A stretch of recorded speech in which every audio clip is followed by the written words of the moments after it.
Olá, 5 de setembro de 2019, confira as principais notícias desta quinta-feira. Em São Luís, começam hoje os shows que marcam os 407 anos da capital. Em Imperatriz, Dia da Amazônia é marcado por aumento dos crimes ambientais e queimadas na região. Em Caxias, população se mobiliza em atos a favor da vida e de prevenção ao suicídio.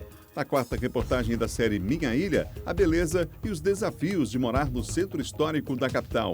E veja ainda orientações aos trabalhadores na hora de sacar o FGTS e o trabalho de fiscalização das empresas no estado. Fique ligado na TV Difusora e tenha um bom dia, Maranhão!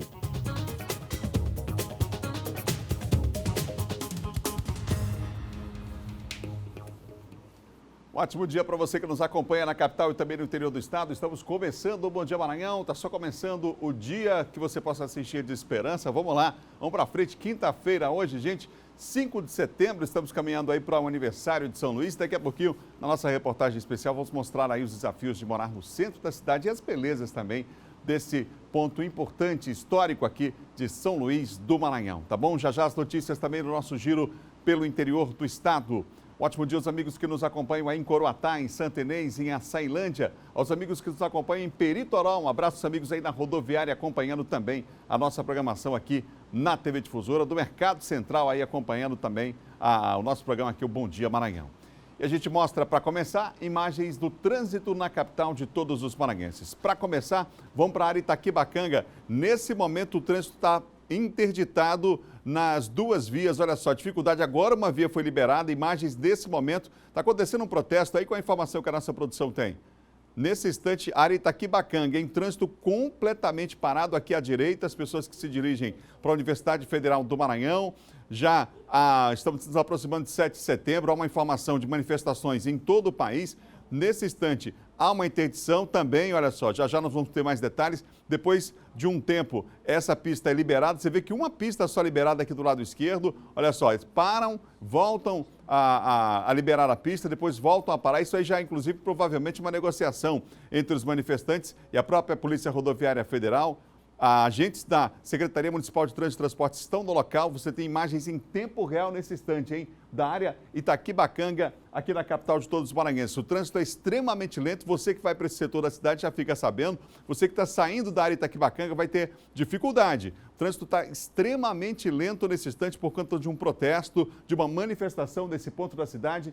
E o Bom Dia Maranhão mostra ao vivo, em tempo real, as imagens para você. Daqui a pouquinho nós vamos voltar para esse ponto outra vez. Rotatória do São Francisco nesse instante, com trânsito tranquilo, normal neste momento. Rotatória do São Francisco, mais uma imagem em tempo real para você. Aí está, ó, trânsito tranquilo neste ponto da capital. Vamos para o terceiro ponto agora para mostrar para você, em tempo real, mais uma prestação de serviços aqui da Difusora, Avenida Carlos Cunha. Nós temos à direita as pessoas que estão no sentido bairro Centro, na ponte. Portanto, nesse instante você vê imagens na ponte Bandeira Tribuzzi. Nesse instante, o trânsito vai fluindo e agora vamos para a Avenida Guajajaras, mais um ponto importante aqui da capital maranhense. Vamos para lá? Aí você vem comigo, olha só, trânsito liberado na Lourenço Vieira da Silva, as pessoas que saem do bairro São Cristóvão, da cidade operária, ali da Universidade Estadual do Maranhão, daquele setor da cidade, estão se deslocando para outros pontos de São Luís do Maranhão. Imagens em tempo real na central de monitoramento da Prefeitura da capital. Daqui a pouco vamos mostrar outros pontos e eu repito, trânsito extremamente lento lá no Bacanga. Nós vamos voltar para lá já com imagens em tempo real para você. Hoje é o dia da Amazônia, mas como você sabe, o assunto virou pauta mundial por conta dos crimes ambientais e da prática de queimadas na região. E olha, o mês de setembro mal começou e os números de focos de incêndio já são alarmantes. Em agosto desse ano, a região enfrentou o maior índice de queimadas desde 2010. Veja na reportagem de Emerson Pinto. Em agosto desse ano, a Amazônia enfrentou o pior índice de queimadas desde 2010. Foram 30.901 focos, bem acima dos 10.421 de 2018. O 5 de setembro é uma data criada para reforçar o debate sobre a conscientização em relação à maior floresta tropical do mundo. A preocupação é que o mês de setembro chegou e com ele já foram registrados 1.899 focos de queimadas no bioma Amazônia. Muito fogo em uma área que representa 40% do território nacional. É comum esses dias amanhecer como se fosse chover, hoje, por exemplo. Na realidade, é só fumaça. O sol, a partir das 8h30, ele aparece e vai, né, ficar muito forte, muito quente. As noites ficam mais quentes também, porque esse calor que fica na atmosfera, né, ele não dissipa, ele encontra essa camada de fumaça. Então, as noites se tornam mais quentes. A preocupação com as queimadas já provocou reuniões e visitas a vários locais, com o objetivo de monitorar e traçar estratégias de combate aos incêndios na Amazônia, tão importante para a região. Estiveram presentes vários órgãos e instituições, como o IBAMA, a FUNAI, a Agensul do Governo do Estado, a Secretaria do Meio Ambiente da Prefeitura, o Corpo de Bombeiros, a Polícia Militar do Maranhão. E foi nos passado naquela ocasião que os focos de incêndio existentes em algumas reservas indígenas estão dentro da normalidade esperada para a época do ano. E nós realizamos alguns reconhecimentos terrestres e também aéreos, no intuito de confirmar esses dados levantados por essas agências e que realmente se confirmaram. O combate que você tem acompanhado aqui no Bom Dia Maranhão é intenso por parte do Exército, também homens do Corpo de Bombeiros e ainda a Polícia Rodoviária Federal também nesse combate a gente tem mostrado aqui na capital e no interior do estado, não é? Olha, agora vamos falar de outro assunto, vamos falar de educação. Um debate na Universidade Federal do Maranhão sobre um programa lançado pelo governo federal que pretende promover maior autonomia financeira nas universidades e institutos federais por meio aí de incentivo à captação de recursos próprios e ao empreendedorismo. Esse debate vai acontecer hoje na universidade, aliás, aconteceu ontem na universidade e a proposta não vem sendo bem aceita em meio a estudantes e professores. Sala de aula, essa jaula vai virar. Foi com protesto em forma de arte que teve início a plenária universitária que debateu o Futurice, o programa lançado em julho pelo Ministério da Educação, que prevê a realização de parcerias público-privadas nas instituições. Para a comunidade acadêmica, a adesão à captação de recursos privados compromete a autonomia das universidades públicas. Você imagine que uma empresa vai financiar uma pesquisa, ela vai financiar uma pesquisa que gere algum produto que dê lucro a ela. E a universidade pública, ela tem como missão desenvolver um trabalho, a pesquisa e a extensão, de forma socialmente referenciada, para atender às necessidades da população e não meramente para atender às necessidades do mercado. A plenária reuniu alunos, professores e técnicos no auditório Paulo Freire, no campus da Universidade Federal do Maranhão, e prepara a instituição para rejeitar a proposta. E o Sintema, cumprindo também o seu papel de defensor dessa universidade, estamos aqui nessa luta, juntamente com os professores e os alunos. O programa tem adesão voluntária, mas o presidente do Sindicato Nacional dos Docentes das Instituições de Ensino Superior garante que, com o contingenciamento de verbas das universidades anunciado no fim de abril pelo governo federal, o programa Futurice não passa de uma imposição. Muitas instituições não têm recursos para chegarem até dezembro. Aí o governo apresenta o Futurice para colocar uma cortina de fumaça sobre os cortes que estão inviabilizando o funcionamento das instituições. E quando a gente se debruça sobre o Futurice, dá para perceber claramente que é um projeto de privatização das instituições de ensino superior públicas no Brasil, seja universidades, institutos e Cefet. Então, a gente vê com muita preocupação e estamos defendendo, como Sindicato Nacional, a rejeição integral a essa proposta. Segundo o Ministério da Educação, as universidades não serão privatizadas. O governo afirma ainda que as instituições que não aderirem ao Futurice vão continuar a receber os recursos do governo federal, como já acontece hoje. Setembro é o mês de combate e prevenção ao suicídio. Procurar ajuda e falar dos problemas são as recomendações dos psicólogos. A rotina cansativa, além das batalhas da vida, podem surgir gatilhos, dificuldades para lidar com emoções. O que você faz nos momentos em que a cabeça está cheia de problemas? É bom a gente conversar com as pessoas, né, para evitar a gente tomar decisões inesperadas, né? Eu acho que o mais importante é o diálogo, sim. Eu acho que com família é importante. De acordo com este psicólogo que atende no Centro de Referência de Assistência Social do bairro Caldeirões, em Caxias, há momentos que a pessoa fica triste, passa por dificuldade e não consegue se curar sozinha, precisa de ajuda. Se a pessoa está falando ou dando sinais ou verbalizando isso, seja de forma direta, seja de forma indireta, o que a gente tem que fazer é oferecer apoio, oferecer ajuda, entendeu? Oferecer orientações e não julgar a dor do outro, não minimizar a dor que o outro está sentindo, porque você não sabe, né? Em que momento, o quanto aquilo está doendo, né? Segundo a Organização Mundial de Saúde, no Brasil, 32 brasileiros tiram a própria vida por dia, o equivalente a uma pessoa a cada 45 minutos. Os números são alarmantes, que fazem instituições como o CVV, Centro de Valorização da Vida, investir em ações preventivas. É preciso perder o medo de se falar sobre o assunto. O caminho é quebrar tabus e compartilhar informações. O Setembro Amarelo é uma campanha de conscientização sobre a prevenção do suicídio. É neste mês que ações em diferentes esferas sociais buscam promover a saúde mental e dar destaque a centros que oferecem ajuda a quem precisa. Procurando um profissional de saúde mental, pode evitar, né, que esse tipo de situação aconteça, né? Procurando ajuda, se tratando casos de depressão, de transtorno bipolar ou uso abusivo de algumas substâncias, e cuidando disso pode evitar que situações como o suicídio aconteçam. Confira agora o nosso giro de notícias. Já estão disponíveis no site da Secretaria Municipal da Fazenda os dados para o pagamento da 4ª parcela do Imposto Predial e Territorial Urbano IPTU 2019, que vence na próxima sexta-feira. As guias do IPTU são disponibilizadas exclusivamente através da internet. O cidadão que perdeu o prazo para pagamento em dia das parcelas anteriores poderá emiti-las no portal da Sinfaz. Os contribuintes que não têm acesso à internet podem se encaminhar ao setor de atendimento do órgão, localizado no prédio sede na Avenida Kennedy, no bairro de Fátima. O Brasil registrou nos últimos 90 dias 2.753 casos confirmados de sarampo em 13 estados brasileiros, entre eles o Maranhão.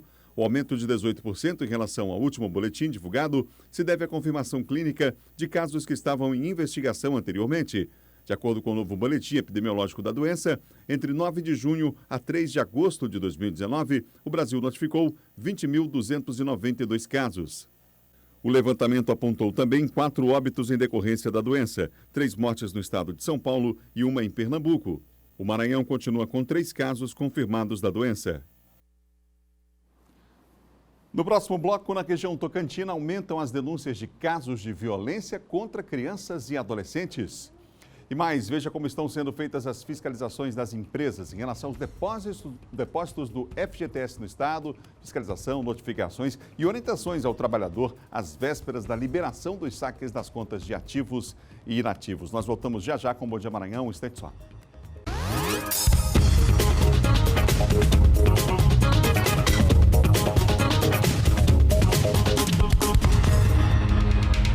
De volta, Bom Dia Maranhão ao vivo para todo o estado, aqui pela TV Difusora. Um abraço aos amigos que nos acompanham nas feiras da cidade, Liberdade, João Paulo, os amigos que nos acompanham aí no Filipinho, os amigos que estão ligados com a gente na Vila Vicente Fialho, acompanhando a programação da Difusora também. Um ótimo dia para você, uma boa quinta-feira, hein? Agora vamos falar de segurança, a participação aqui é de Silvan Alves.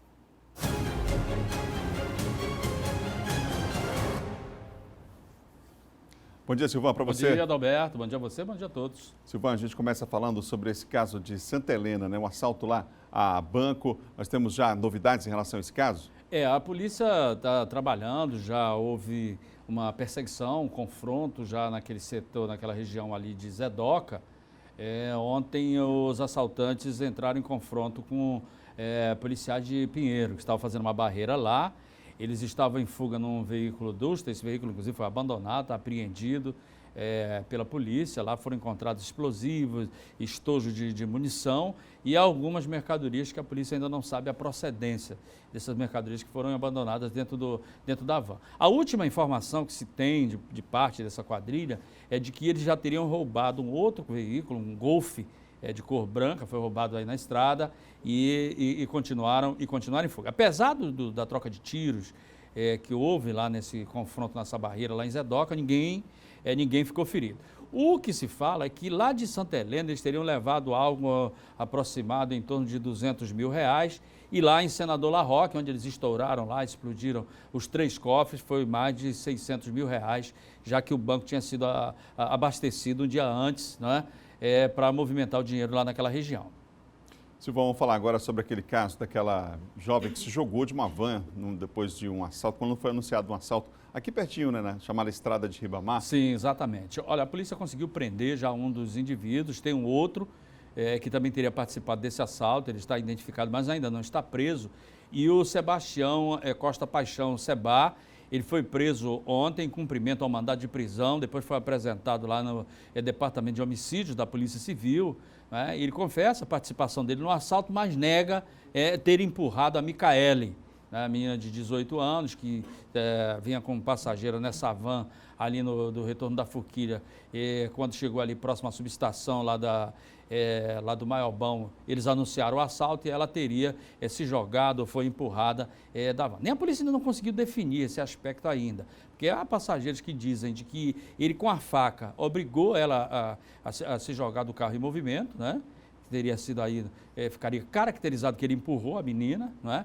E ele, quando foi preso ontem, negou, não é? Dizendo que realmente ele participou, que puxou uma faca e tal, ameaçou as pessoas, mas nega ter empurrado ou forçado a Micaele a pular da van em movimento. Ele já é fugitivo do Complexo Penitenciário de São Luís, e onde já responde processo também por roubo com emprego de arma de fogo, e estava em prisão albergue, que é aquela prisão onde o cara tem que passar o dia trabalhando e voltar para dormir no albergue. Ele não estava fazendo isso. Né?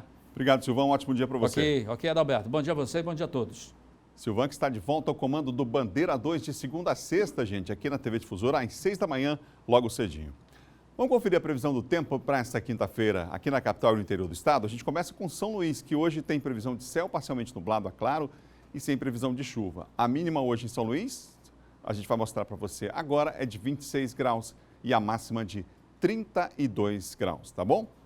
Vamos lá. Em Imperatriz, hoje, temperatura mínima 23, a máxima é de 39 graus e por lá predomina hoje a previsão é de poucas nuvens, sem previsão de chuva. Em Caxias, céu parcialmente nublado a claro e ausência de chuva. Mínima de 25, máxima de 39 graus. Mais 3 cidades para você, Bacabal com céu parcialmente nublado a claro e ausência de chuva. Mínima de Bacabal hoje é 25, a máxima 38 graus. Baixada Maranhense, cidade de Pinheiro. Previsão para Pinheiro hoje é céu parcialmente nublado a claro com possibilidade de chuvisco isolado. Mínima de 27, máxima de 32 graus. Em Codó, céu parcialmente nublado a claro e ausência de chuva.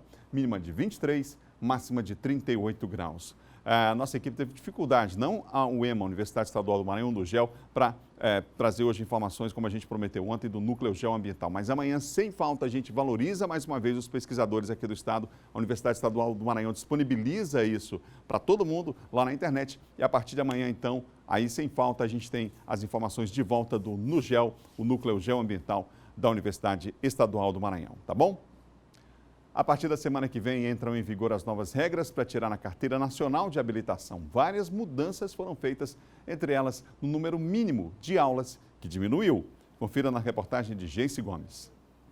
O uso do simulador fica a critério dos alunos. A nova regra torna facultativa as aulas no equipamento. Antes, para fazer a prova, os alunos precisavam cursar pelo menos 25 horas aula. Dessas, 5 no simulador.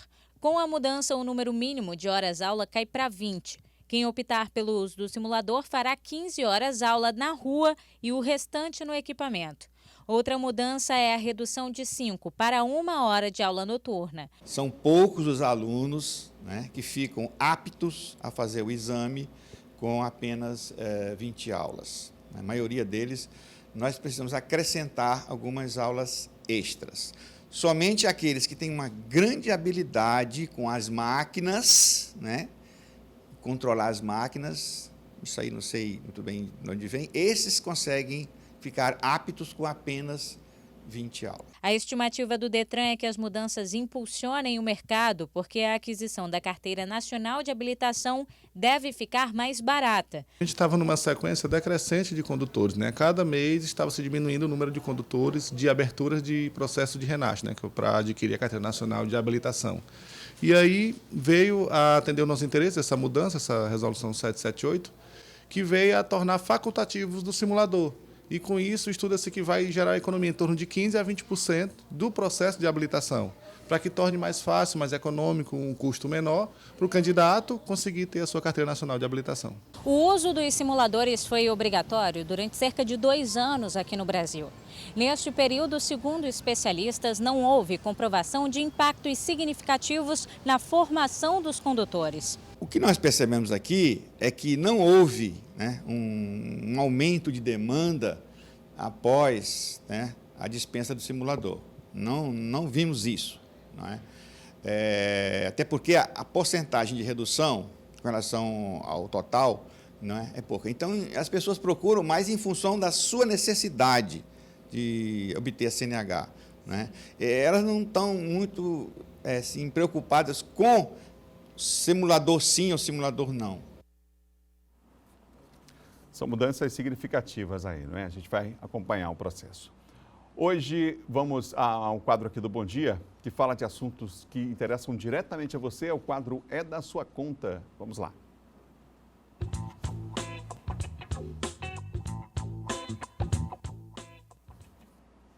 Pois é, o governo federal já calcula liberar esse ano 12 bilhões de reais com os saques de contas ativas e inativas do Fundo de Garantia por Tempo de Serviço. Mas como a agência descobrir que a empresa não tem feito o depósito obrigatório do FGTS, qual o balanço das fiscalizações feitas no Estado quanto a esses depósitos? Para falar sobre o assunto, eu recebo aqui no estúdio do Bom Dia o chefe da seção de inspeção do trabalho no Maranhão, Paulo Lázaro de Carvalho. Bom dia, doutor Paulo. Bom dia, Roberto. Bom dia a todos. Uma satisfação estar aqui. Prazer é nosso. Bom, a gente está aí às vésperas dos chamados saques aí das contas ativas e inativas do FGTS e o próprio trabalhador tem essa dúvida, né, em relação a essa situação. Primeiro, essa situação que a gente falou agora há pouco. O cidadão vai fazer o saque, mas aí percebe que o depósito não está sendo feito de forma regular. Isso não vale só agora, né? Vale para o tempo inteiro. O que fazer numa situação como essa? É muito importante que, bom, se ele tem um relacionamento bom com a empresa, verificar primeiro com a empresa o que aconteceu, né? Mas assim, eu recomendo sempre que vá à Superintendência do Trabalho, na Coab, da Plaza Center, e faça o registro da informação. Pode ser o próprio trabalhador, pode ser alguém ligado ao trabalhador, não precisa fazer a identificação para fins de constar lá do denunciante. Você, como cidadão, pode levar as informações pertinentes, relativas a qual é a empresa, qual é o período, e faz a denúncia, comunica isso aí. Isso vai entrar na pauta da fiscalização. A fiscalização não depende só disso. Nós fazemos, por exemplo, em nível nacional, a malha fiscal. A malha fiscal, pois bem, nós temos a malha que o governo federal faz, o Ministério da Economia, que é, por exemplo, do imposto de renda, né? Todos nós conhecemos. Faz-se também a malha fiscal das empresas que devem FGTS. Os sistemas informatizados da Secretaria de Inspeção do Trabalho fazem um amplo levantamento para verificar as empresas que possuem indícios de débito de FGTS, aquelas que eventualmente ou não fizeram os depósitos corretamente, ou fizeram parcialmente, não integralmente, ou ainda fizeram com algum tipo de erro, alguma informação, informaram equivocadamente na hora de transmitir os dados para fim de processamento. E essas empresas são notificadas para se regularizarem, para comparecerem à Caixa Econômica, levarem seus depósitos, etc.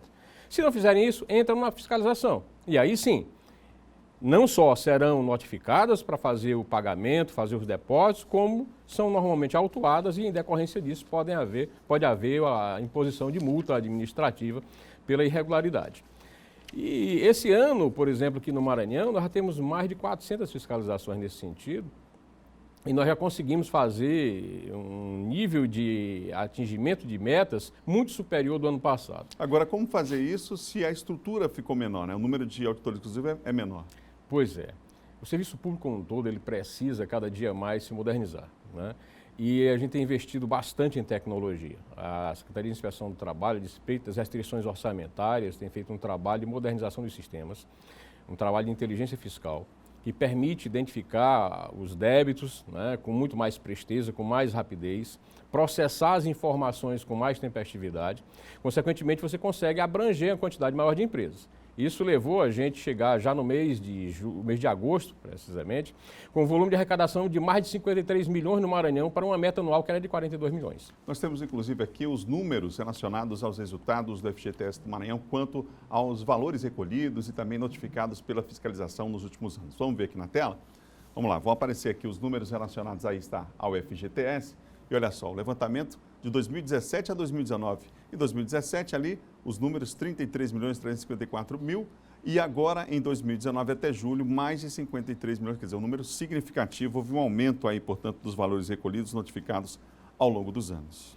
Perfeito. Esse é o trabalho que a inspeção vem fazendo, a fiscalização do trabalho, com o objetivo de quê? De assegurar que o trabalhador tenha, no fundo de garantia de tempo de serviço, aquele amparo para uma eventualidade de uma demissão, uma situação, às vezes, de uma doença grave, uma neoplasia maligna, situações que são previstas para saque, para a movimentação dessa conta, ou então para fazer a aquisição do seu imóvel próprio, né, para todas aquelas situações previstas na lei em que você pode fazer a movimentação do FGTS, e uma delas, por exemplo, é essa que vem agora, as novas modalidades de saque, foi prevista na medida provisória 889, agora de julho. A principal é essa relacionada ao aniversário, né? Perfeito. Existem, com a medida provisória, duas modalidades de saque. A chamada saque aniversário, que é a que foi criada, e já existia a outra modalidade, que é a saque rescisão. Saque rescisão é aquela que já vigorava. O cidadão foi demitido sem justa causa, então ele recebe todos os depósitos do FGTS mais a multa rescisória de 40% sobre o montante dos depósitos, né? E foi criado, então, a nova modalidade, que é a modalidade do saque aniversário, que anualmente, por ocasião do período de aniversário, ele vai poder fazer um saque de determinado valor, né? E esse valor vai variar de acordo com o saldo que ele possua no FGTS, nas contas, né, do total das contas do FGTS, somadas aí as contas inativas e ativas, né? Então ele vai ter um valor fixo a partir de uma determinada tabela e um valor percentual adicional. Detalhe importante é que todos os trabalhadores, eles figuram hoje como na modalidade do saque-rescisão.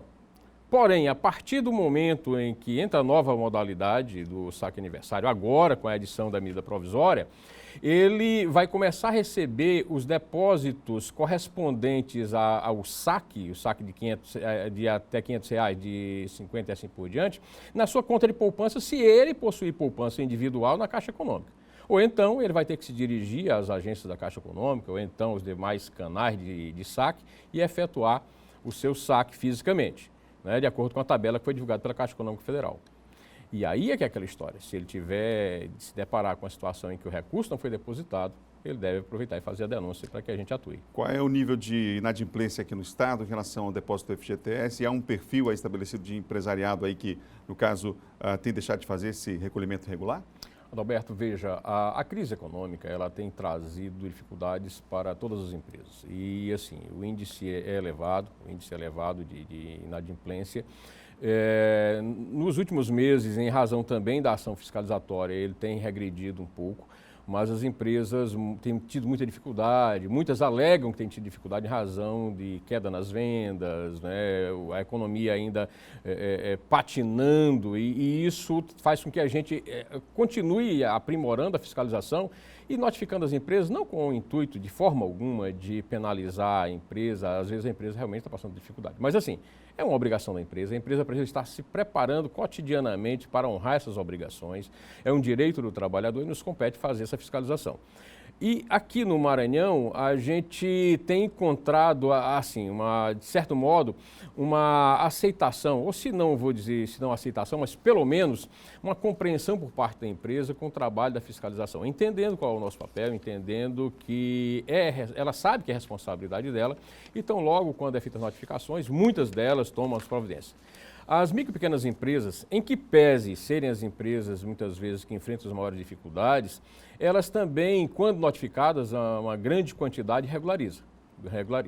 O perfil é muito relativo. Nós encontramos, por exemplo, empresas de médio e grande porte que atuam ligadas a setores públicos, que às vezes também por inadimplência do setor público, por incrível que pareça, também leva, por via de consequência, uma situação de inadimplência. Então é muito pulverizado, eu diria que é democrática a questão da inadimplência do FGTS. Atinge praticamente todos os segmentos da economia, tá certo? E todos os níveis de empresas, pequeno, médio e grande porte. Especificar um perfil específico. Isso. Obrigado pela entrevista aqui, pelas informações aqui na TV Difusora. Muito obrigado. Nós agradecemos. No próximo bloco, a Comissão do Senado aprova a reforma da Previdência. E mais, com muito reggae, começa hoje a programação de shows de aniversário de São Luís. Na série Minha Ilha, vamos mostrar a rotina de quem escolheu o centro histórico como moradia. Um instante só.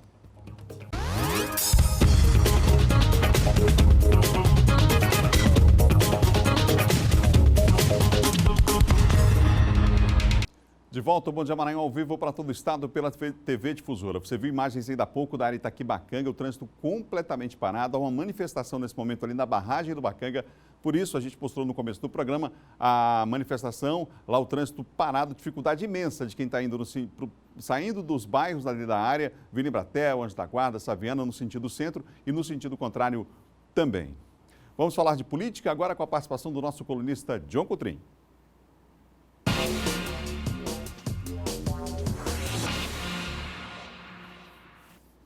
Bom dia, John. Bom dia, Adalberto. Bom dia a todos. A Comissão do Senado aprovou ontem o texto da reforma da Previdência, vai agora para o plenário. Enfim, eu queria que você falasse sobre isso e, inclusive, a participação dos senadores maranhenses nesse processo até agora. Isso, Adalberto. Apenas uma emenda, não é, que foi ali aprovada na CCJ, apenas uma mudança nesse texto principal que se refere à pensão por morte, que não pode ser menos de um salário mínimo. Então, foi a única mudança nesse texto principal, claro, além da PEC paralela, Adalberto, que vai incluir estados e municípios. Detalhe nessa PEC paralela, as assembleias legislativas de todos os países, de todos os estados, claro, vão ter que referendar a reforma da Previdência, ou seja, assim que for aprovada essa PEC paralela aqui, por exemplo, no Maranhão, a Assembleia terá, portanto, que confirmar essa reforma da Previdência. Então, esse é um detalhe importante. Aí, os senadores maranhenses, nós temos o caso do senador Everton Rocha, né, que é líder do PDT, e ontem, logo após a votação na CCJ do texto principal da reforma da Previdência, esse relatório aprovado pelo senador Tasso Gereissati, o senador Everton, né, ele fez um comentário, ele detalhou, resumiu basicamente o que aconteceu. Vamos acompanhar aí. Terminando um dia longo, desde as 9 horas da manhã, cheguei aqui 7h40 da manhã para garantir a participação direta no questionamento dessa PEC, que aos poucos os brasileiros vão começando a perceber que foram enganados, os que já estavam apoiando ela. Mas, graças a Deus, a maioria absoluta já é contra, porque sabe que essa propaganda que utilizaram, a pretexto de se cortar privilégio, na verdade, cortaram foi na carne dos trabalhadores, foi das pessoas que realmente precisam de uma aposentadoria justa para que possam sustentar sua família.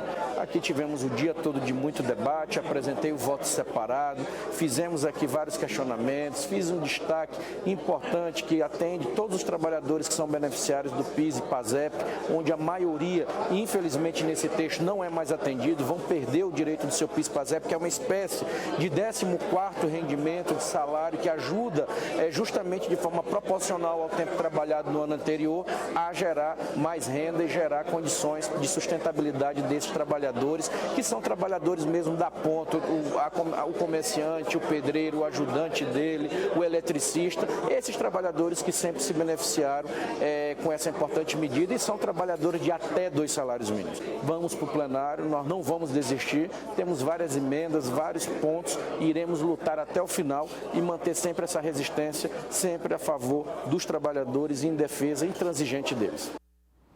Adalberto, só para complementar, o relatório foi votado na CCJ, aprovado, mas vai agora para votação em plenário em 2 turnos.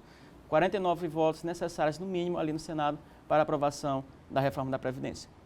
Ô, John, quem continua à frente do INCRA aqui no estado, hein? Bom, Adalberto, continua o Mauro da Hidraeli. Ontem ele concedeu uma entrevista aqui ao programa Ponto e Vírgula, no final da tarde, na Difusora FM, e disse que ele não foi exonerado. Ele apenas pediu para sair por conta da morosidade, né? Ele não se adequou, além da iniciativa privada, não se adequou ali à rotina do INCRA, né? Ele foi pedir lá em Brasília, algumas mudanças não conseguiu e ele, portanto, deve sair do órgão. Ele fica no cargo momentaneamente até a indicação de uma outra pessoa, né? Que deve ser nas próximas semanas. Então, o Mauro da Hidraeli foi indicação do Josimar Maranhãozinho. Ele vai sair mesmo do INCRA, mas permanece de forma interina até uma outra indicação. Para finalizar, Adalberto, ontem é aprovado um relatório que coloca, né, relatório de urgência para a votação do Acordo de Salvaguarda Tecnológica de Alcântara. Foi aprovado esse relatório de urgência, ou seja, significa o quê? Que não precisa passar por mais outras comissões, vai diretamente para votação em plenário. Obrigado, John. Até amanhã. Até amanhã, Adalberto. John Coutrin, nosso colunista de política aqui do Bom Dia. Vamos mudar de assunto. O som da Jamaica tomou conta do centro histórico da capital na noite de ontem. E como era véspera do Dia do Regueiro e na semana de aniversário da ilha, a programação ficou ainda mais especial. Foi nesse clima que o passeio começou. Os bailarinos do grupo Gedan, um dos mais tradicionais da cidade, conduziram o público ao som dos famosos melôs pelas ruas e ladeiras do Centro Histórico de São Luís. Em cada parada, um pouco sobre a história da cidade e também do reggae. Tudo contado por quem entende do assunto. Esse roteiro, ele persiste, graças a Deus, é um roteiro onde ele vem apresentar São Luís de uma forma diferenciada, né? Tanto trazendo aspectos históricos da arquitetura de São Luís, hoje completando aí essa semana, né, de aniversário de 407 anos, também contemplando esse ritmo maravilhoso que hoje dominou São Luís de ponta a ponta. Você vê porque é diferente, né? Além de, não é só aquele roteiro onde o guia turístico vai contar a história, né, dos casarões, das ruas de São Luís Antiga, o nosso projeto Reviver, mas ele vai fazer isso ouvindo e dançando reggae. O ritmo contagiava quem encontrava o cortejo pelo caminho. Mesmo que meio sem jeito, foi difícil resistir. Lutei para dançar, mas não consegui. Vamos falar aqui dos clubes. Esse reggae invadindo o que achou aí do reggae? Maravilhoso. Vou aprender. Até o fim do passeio aprende. Com certeza. Motivo de orgulho para quem faz parte do movimento, que é uma das marcas da capital maranhense. Vejo de uma forma muito positiva, porque São Luís, por ser a capital da cultura, e quando você fala cultura, você fala nessa diversidade cultural que nosso estado tem, né? E uma das diversidades é a música reggae, né? Que vai completar 50 anos no próximo ano. E o reggae, ele mostrou por que chegou em São Luís do Maranhão. Pelo que vivemos, eu acho muito importante e interessante. Porque o que a gente deve passar? Que nós regueiros, a gente prega a paz, né? Que tem esse negócio de dizer que regueiro é aquele que fuma, mas não é isso. Nós regueiros, nós pregamos a paz.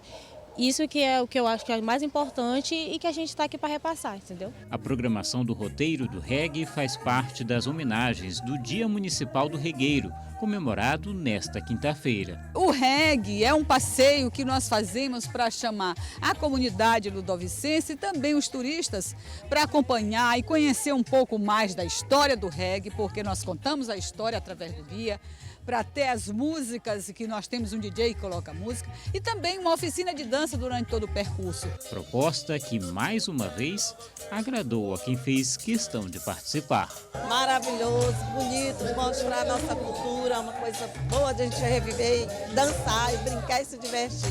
É muito bom resgatar a memória da cidade, né? E o reggae faz parte aqui de São Luís do Maranhão, isso é muito importante. Principalmente que a cidade vai fazer aniversário agora, eu acho que é muito bom esse lado cultural.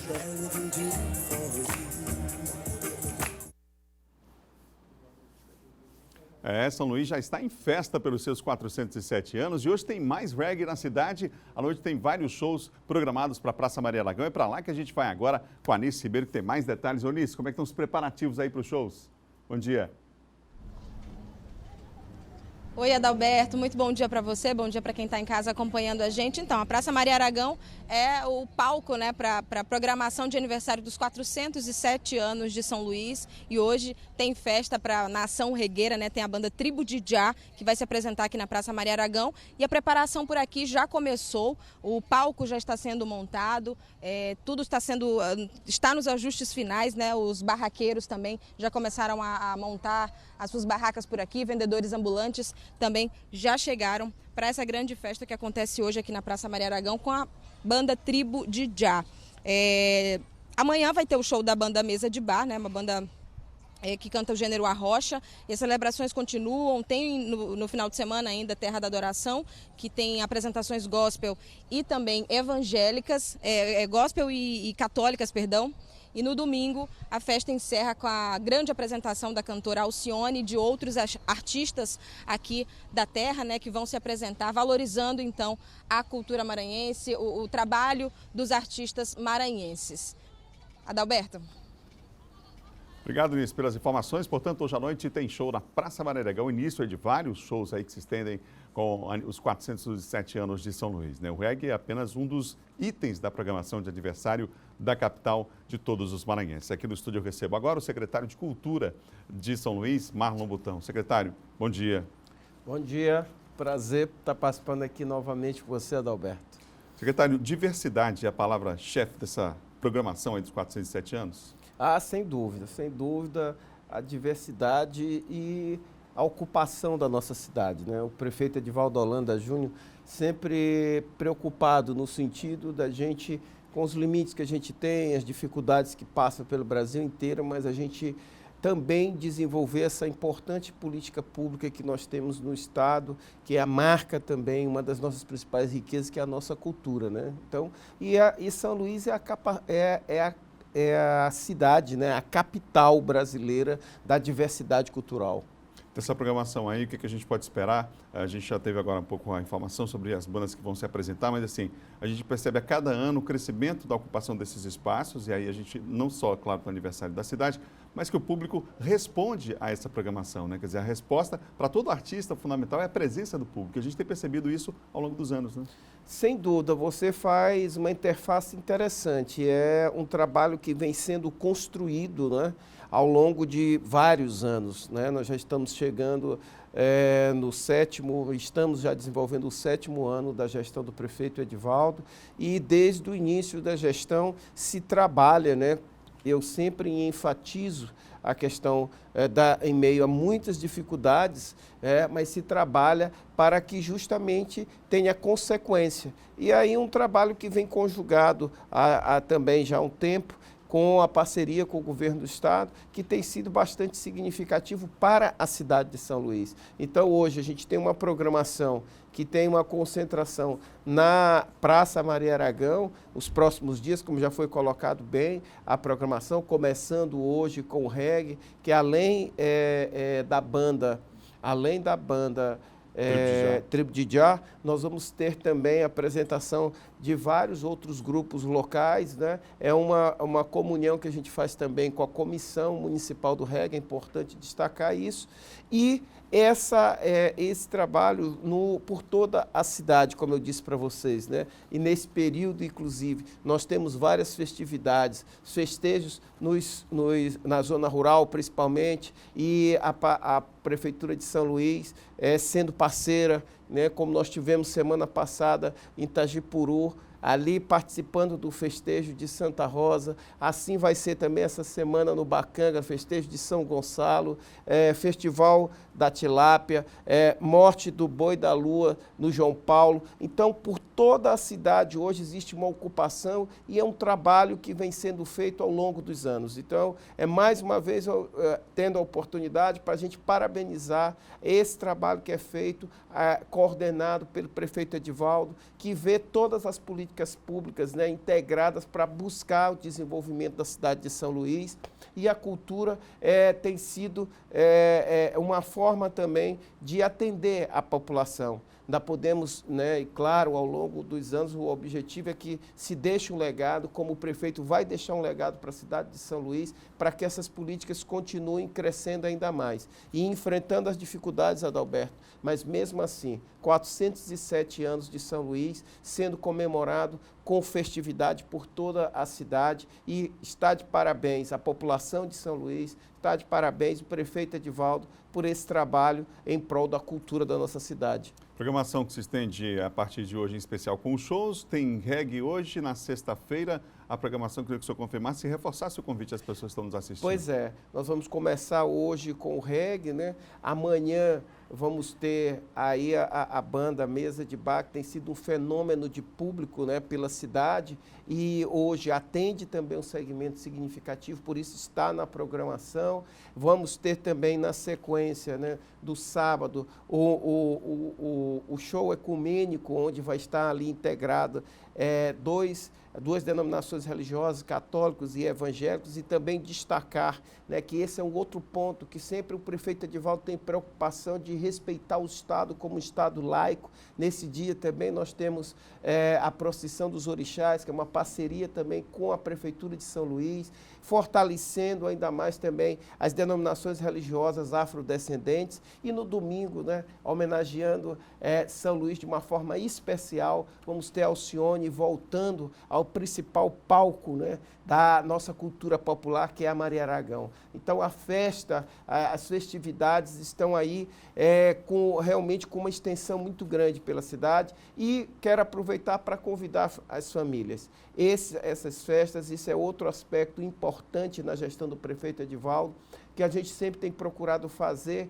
essas manifestações culturais junto com as famílias ludovicenses, com todos aqueles que residem na nossa cidade. Então, nós vamos ter uma estrutura muito grande de segurança, né, de controle de trânsito, para que a gente possa estar com uma grande participação da população. Eu tenho certeza que nos próximos dias nós vamos receber aí uma boa parcela da nossa população, Adalberto. Obrigado, secretário Marlon Botão de Cultura, aqui pela presença aqui no Bom Dia Maranhão. Obrigado, bom dia. Bom dia. Bom, e agora nós vamos ver a quarta reportagem da série Minha Ilha. Dessa vez nós vamos mostrar que o Centro Histórico de São Luís, além de atrair turistas e moradores da cidade, também foi escolhido como moradia por muita gente.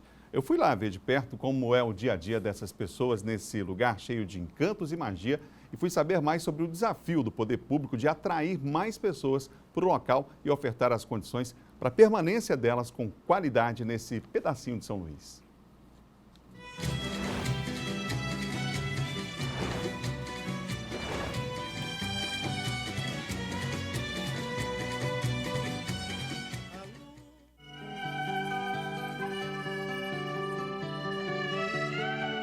Se São Luís fosse um corpo humano, o centro histórico seria... Bem aqui, o tórax, onde está o coração.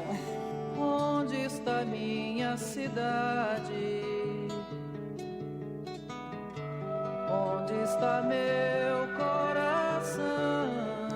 Realmente essa parte da nossa cidade, que está perto de completar 407 anos, é diferente, tem uma energia diferente nesse lugar. O centro histórico pulsa, vibra. E não é apenas visitado em determinadas épocas do ano, ou por aqueles turistas que passam pela nossa cidade. É que muita gente escolheu esse lugar como residência, como moradia.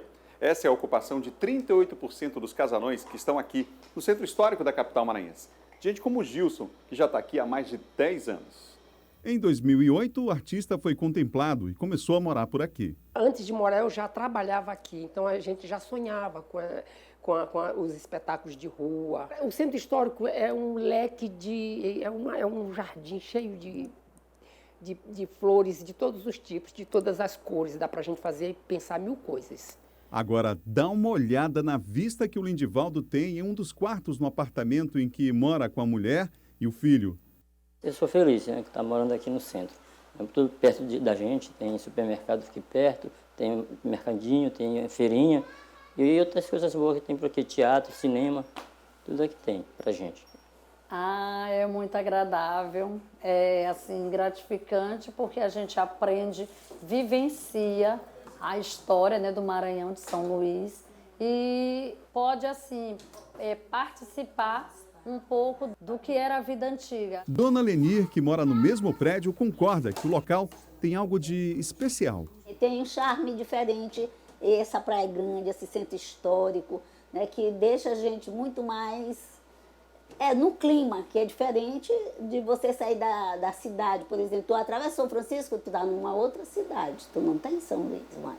O ator e artesão Urias de Oliveira não apenas mora no local, mas mantém um espaço ligado à economia criativa.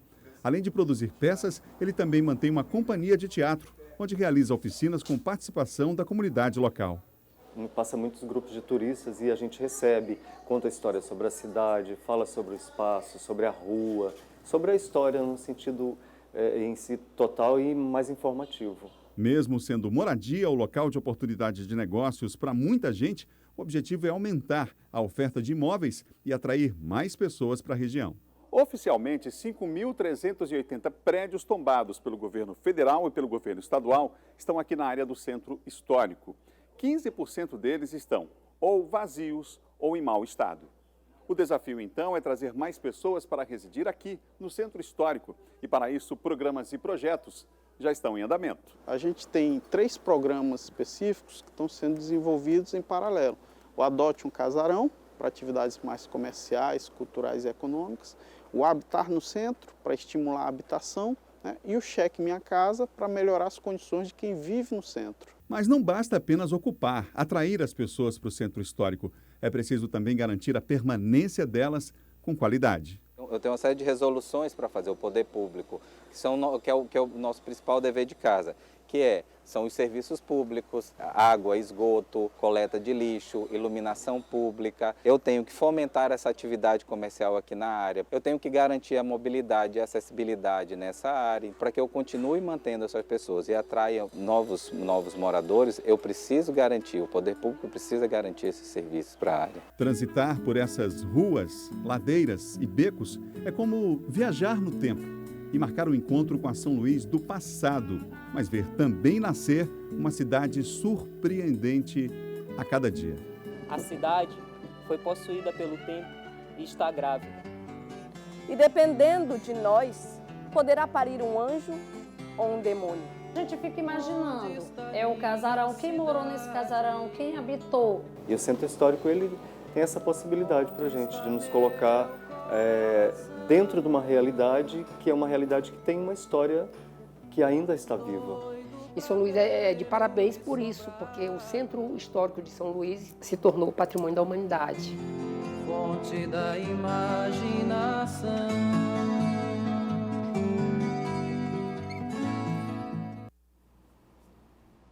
Amanhã tem a última reportagem da série. Nós vamos falar com personagens, conhecer mais a história de personagens que fazem essa ilha ser tão magnética como é, não é? Outras notícias no Portal MA10. O Bom Dia Maranhão fica por aqui. Amanhã tem mais. A gente se encontra a partir das 7 horas da manhã. A todos um ótimo dia. A gente se encontra amanhã. Até lá, fique agora com o Primeiro Impacto.